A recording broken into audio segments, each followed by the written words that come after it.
Bombay leaks पर पिछले हफ्ते एक खबर प्रकाशित की गई थी।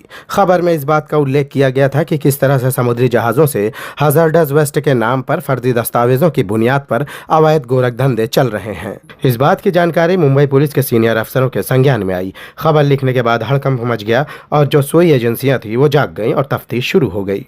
हमने जिन माफियाओं के नाम का जिक्र किया उनसे पूछताछ शुरू हुई। जांच का दायरा जैसे जैसे सख्त होते गया, माफियाओं के लिए जमीन तंग होते नजर आने लगी, क्योंकि कार्रवाई का दायरा सख्त हो रहा था। लेकिन अब इस मामले में एक नया ट्विस्ट सामने आया है। जिस जोश के साथ यहाँ जांच एजेंसियां तफ्तीश कर रही थीं, उससे अंदाजा लगाया जा रहा था कि वो बस अब जल्द ही माफियाओं को फांसी के फंदे पर चढ़ाकर ही गोदी में चल रहे इस गोरख धंधे पर लगाम लगा देंगी। लेकिन ऐसा नहीं हुआ। अब हमें यह जानकारी मिली है कि इस मामले में टीआर की प्रक्रिया चल रही है। टीआर यह विभागीय भाषा है, यानी तोड़ पानी। अब इस मामले में माफियाओं के इस गोरख धंधे पर कार्रवाई करने के बजाय उनसे साठगांठ की जाएगी। ये कौन करेगा, इस बात का भी जल्द ही उल्लेख किया जाएगा। कहा जा रहा है कि 50 लाख रुपए से लेकर 1 करोड़ रुपए तक की बात चल रही है और यह डील जल्द ही संभव हो जाएगी।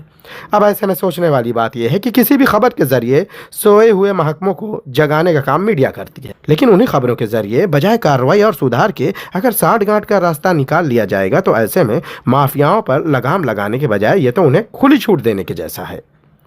Desk report, Bombay leaks.